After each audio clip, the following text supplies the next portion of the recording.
नमस्कार दोस्तों, स्वागत है आपका आपके अपने चैनल निवेश क्रम में। मैं पवन पाटीदार आपका बहुत बहुत स्वागत करता हूं।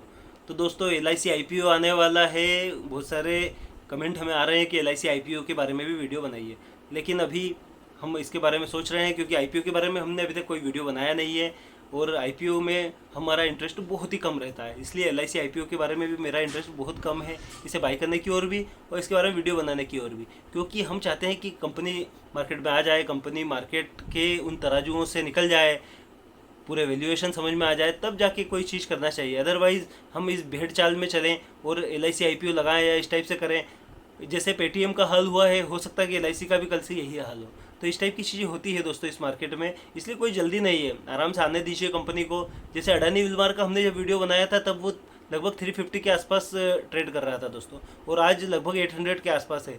तो मौके मिलते हैं, कंपनियों में मौके हमेशा मिलेंगे और जब आप चाहेंगे तब उसे बाई कर सकते हैं दोस्तों। हमेशा एक टाइम रहेगा बाई करने का, इसलिए इतनी जल्दी नहीं करना चाहिए। पहले तो एक लॉटरी सिस्टम से अलॉट होता है, उसके बाद मिले ना मिले, फिर मिला और कम पे लिस्ट हो गया तो वो खर्च जाता है। तो लगभग 10-15 दिन का असमंजस लेने की बजाय हम चाहते हैं कि एक स्टेबल अवस्था आ जाए, उसके बाद हम बाइंग करें अगर चाहें तो। अदरवाइज़ लाइफ इंश्योरेंस है, H D F C life, S B I life वगैरह बहुत सारी कंपनियां पहले से भी लिस्टेड है। L I C I P O आया है तो कोई बहुत ऐसा नहीं है कि मतलब यही एक चीज़ है जिससे बहुत मुनाफा हो सकता है। इस मार्केट में बहुत सारी चीज़ें हैं जिनसे मुनाफे हो सकते हैं।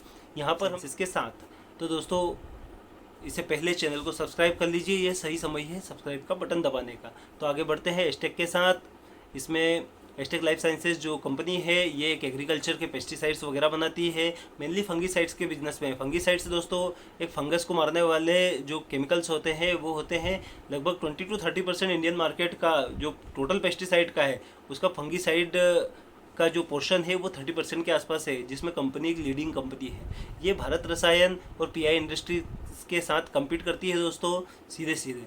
तो इसमें एक अच्छे खासे मार्जिन जनरेट कर रही है कंपनी और अच्छा खासा कंपनी का बिजनेस है। इसके बारे में एस ओ आई सी ने भी एक डिटेल वीडियो बनाया है दोस्तों, आप वहां जाकर और भी डिटेल देख सकते हैं। लगभग 1 साल पहले उन्होंने ये वीडियो बनाया था। यहाँ पर क्लियर एक ब्रेकआउट यहाँ पर हमें दिखाई दे रहा है, इसलिए हम आपके साथ ये वीडियो आज बना रहे हैं, शेयर कर रहे हैं इस कंपनी के बारे में। तो एस्टेक लाइफ साइंसेज का जो स्वामित्व है वो गोदरेज गोदरेज एग्रोवेट के पास है। और इसमें आगे हम फंडामेंटल और टेक्निकल देखते हैं दोस्तों। कंपनी का डिटेल हमने आपको बता ही दिया कि एस ओ आई सी से आप देख लीजिएगा। तो चलते हैं फंडामेंटल और टेक्निकल की ओर। यहाँ देख सकते हैं दोस्तों, इसकी वेबसाइट पर हम जाते हैं। एस्टेक का जो शेयर होल्डिंग है सबसे ज़्यादा गोदरेज एग्रोवेट के पास है और यही इसके पास मालिकाना हक है कंपनी का। यहाँ पे प्रोडक्ट हम देख लेते हैं, ट्राइजोल फंगीसाइड्स। ये बहुत मेजर प्रोडक्ट है कंपनी का और इसमें कंपनी एक लीडिंग एज लिए हुए है ऑल इंडिया। फंगीसाइड लगभग 20-30% जो प्रोडक्ट सेल होते हैं पेस्टिसाइड इंडस्ट्रीज़ में वो फंगीसाइड होते हैं, लगभग 20 से 25%। तो इसमें अच्छा खासा मार्केट शेयर कंपनी लिए हुए है। ये hydrocyclic herbicide, sulfonyl urea herbicide, ऐसे बहुत सारे प्रोडक्ट कंपनी बनाती है, लेकिन सबसे ज़्यादा जिसमें कंपनी का प्रॉफिट्स वगैरह हैं ट्राइजोल फंगीसाइड्स में है। तो कंपनी के बारे में हम इसमें बहुत सारी चीज़ें कंपनी के बारे में वेबसाइट पर भी डिस्क्लोज नहीं की गई है दोस्तों। तो यहाँ पर प्रोडक्ट हम समझ सकते हैं कि एक एग्रीकल्चर वाला प्रोडक्ट कंपनी बनाती है। तो फंडामेंटल्स यहाँ दोस्तों हम देख लेते हैं स्टेक लाइफ साइंसेज के की पॉइंट्स यहाँ पर देखते हैं। मार्केट कैप है 38-23 करोड़ का, मतलब कंपनी स्मॉल कैप के आसपास ही है। दूसरा हम देखते हैं करंट प्राइस 1951 रुपये, उसके बाद 1060 इसका लो रहा है इस साल का और 1990 इसका हाई रहा है।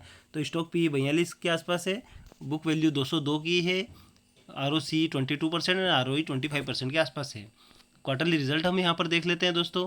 क्वार्टरली रिजल्ट आप देख सकते हैं कि अगर हम मार्च 22 की बात करें तो 65 करोड़ का प्रॉफिट कंपनी ने बुक किया है, और अगर मार्च 21 की बात करते हैं तो 38 करोड़ का है। यही दिसंबर में हम देखते हैं 43 करोड़ और लास्ट दिसंबर में 16 करोड़। मतलब आप देखिए सेम क्वार्टर में कितनी तेज़ी से ग्रोथ हुई है कंपनी के प्रॉफिट्स में। और मार्जिन आप देख सकते हैं, मार्जिन भी लगभग 13, 21, 25, 24, मतलब अब कंपनी लगभग 25% के आसपास मार्जिन भी सेट किए हुए हैं। प्रॉफिट एंड लॉस यहाँ पर आप बात कर लेते हैं।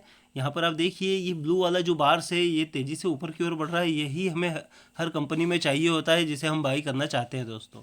तो ये शानदार चीज़ होती है। आप देख सकते हैं कितनी तेज़ी से यहाँ पर ईयर ऑन ईयर का प्रॉफिट बढ़ा है। और आप देखिए दूसरी चीज़, मार्जिन में भी तेज़ी से ग्रोथ हुई है। लास्ट ईयर 20% का मार्जिन था, इस साल 23% का मार्जिन है। तो 3% का मार्जिन बढ़ना बहुत अच्छी बात हो सकती है यहाँ पर।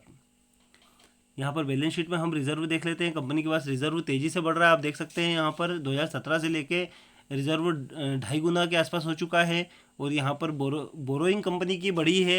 एक्चुअल में कंपनी 250 करोड़ का केपेक्स करने की फिराक में है दोस्तों, मतलब केपेक्स कर रही है। तो ऐसे में कंपनी डेट लेती है, इसलिए यहाँ पर डेट अच्छा खासा दिख रहा है। लेकिन फिर भी अगर रिजर्व देखा जाए तो कंपनी के पास ज़्यादा है, मतलब कंपनी इजीली अपना डेट पे कर सकती है अगर चाहे तो। रेशोज़ हम देख लेते हैं।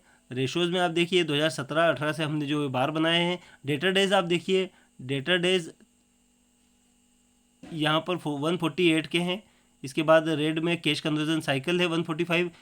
तेज़ी से कमी जिस चीज़ में आई है वही है वर्किंग कैपिटल डेज में, मतलब कंपनी पैसे का अच्छा खासा तरीके से इस्तेमाल कर रही है, आप यहाँ पर देख सकते हैं। बाकी चीज़ें इतने वेरी नहीं कर रही, इसलिए कोई चिंता की बात नहीं है। शेयर होल्डिंग पैटर्न यहाँ पर देखिए, शेयर होल्डिंग पैटर्न में आप देखिए प्रमोटर कांस्टेंट होल्डिंग लिए हुए हैं। एफआईआई रेड से एफआईआई की होल्डिंग बहुत कम है इस कंपनी में। एक यही नेगेटिव पॉइंट मुझे यहाँ पर दिखाई देता है कि एफआईआई बहुत ज़्यादा इंटरेस्टेड इस कंपनी में नहीं रहे हैं।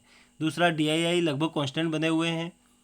डीआईआई में एक्चुअल में ग्रोथ हुई है, यहाँ पर देख सकते हैं ग्रीन बार्स। और पब्लिक की थोड़ी सी डिग्रो हुआ है, मतलब पब्लिक की होल्डिंग कम हुई है, ये बहुत अच्छा प्लस पॉइंट यहाँ पर है।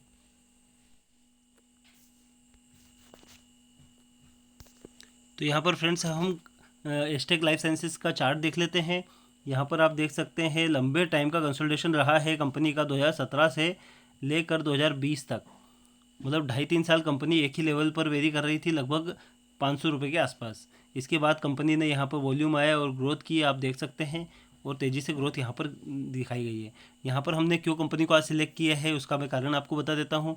ये लंबे टाइम से देखिए आप अपने, ये मार्च से लगभग 2 महीने 3 महीने से लगभग सेम लेवल पर कंपनी बनी हुई थी। इसके पहले और भी कम लेवल पर थी, लेकिन यहाँ पर इसका क्लियर ब्रेकआउट आया है अभी फ़िलहाल, इसलिए इस कंपनी को हमने अपनी रडार पर लिया है। अदरवाइज़ कंपनी की फंडामेंटल शानदार है, ये हमारी लिस्ट में हमेशा रहती है। लेकिन जैसे ही ब्रेकआउट हुआ तब हमने इसको कंपनी को अपना वीडियो बनाने की कोशिश कर रहे हैं यहाँ पर, क्योंकि ये देखिए आप यहाँ पर वॉल्यूम क्लियर आपको इंडिकेट कर रहा है कि वॉल्यूम तेज़ी से आ रहा है। यहाँ पर जो ग्रोथ हुई है, तो इस प्रकार की ये कंपनी है जो 52 वीक का यहाँ पे ब्रेकआउट यहाँ पर दिया है कंपनी ने।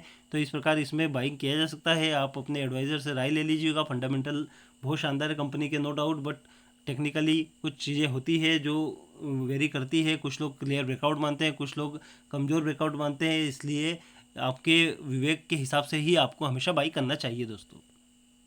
फ्रेंड्स, आपने देखा एक शानदार फंडामेंटल की कंपनी है asterisk life sciences. Agriculture business आप जानते ही हैं, पेस्टिसाइड का उपयोग लगातार बढ़ते जा रहा है। जैविक खेती की हम जितना चाहे बात कर लें, लेकिन पेस्टिसाइड्स और केमिकल खेती होती ही रहेगी दोस्तों। श्रीलंका जो एक कंट्री है वो कोलैप्स कर गया है, जिसका मेन रीज़न आप अगर निकालेंगे और ज़्यादा डिटेल में पढ़ेंगे तो जैविक खेती ही रहा है। 100% जैविक खेती वो करना चाहते थे, तो ऐसे में फूड की डेफिशिएंसी हो जाती है दोस्तों। और इंडिया जैसे एक पॉपुलस कंट्री में फूड डेफिशिएंसी हम बर्दाश्त नहीं कर पाएंगे। जैसे तैसे इंडिया फूड में आत्मनिर्भर हुआ है, हम एक्सपोर्ट करने लगे हैं, और अब ऐसे कंडीशन में हम वापस से उन स्थितियों में नहीं जाना चाहेंगे जिन स्थितियों में बहुत साल पहले हम थे। तो ऐसे में पेस्टिसाइड्स का उपयोग बढ़ता ही जा रहा है, और जहाँ तक देखा जाए तो लोग लेबर भी कॉस्ट बढ़ती जा रही है। तो ऐसे में पेस्टिसाइड्स का उपयोग खेती में बढ़ता ही जा रहा है दोस्तों। तो ये कंपनी बहुत शानदार है फंडामेंटल वाइज, और टेक्निकल आप देख ही रहे हैं। यहाँ पे टेक्निकल हमने आपके साथ डिस्कस किया है। तो एक फ्रेश ब्रेकआउट है विद वॉल्यूम, तो ये सस्टेन करेगा दोस्तों। लेकिन आपके एडवाइज़र से सलाह लेना ना भूलें। और अगर आप चाहते हैं कि किसी स्पेसिफिक कंपनी पर वीडियो बनाना है तो हमें कमेंट कीजिए, हम बिल्कुल बनाएंगे। अगर अच्छी कंपनी हुई तो हम डेफिनेटली बनाएंगे। तो चलते हैं, उसके पहले आप सब्सक्राइब कर लीजिए चैनल को, और चलते हैं उसके पहले चैनल को सब्सक्राइब कर लीजिए और वीडियो को लाइक कर दीजिए, और अन्य वीडियो का भी फ़ायदा उठाइए। तो मिलते हैं अगले वीडियो में, धन्यवाद।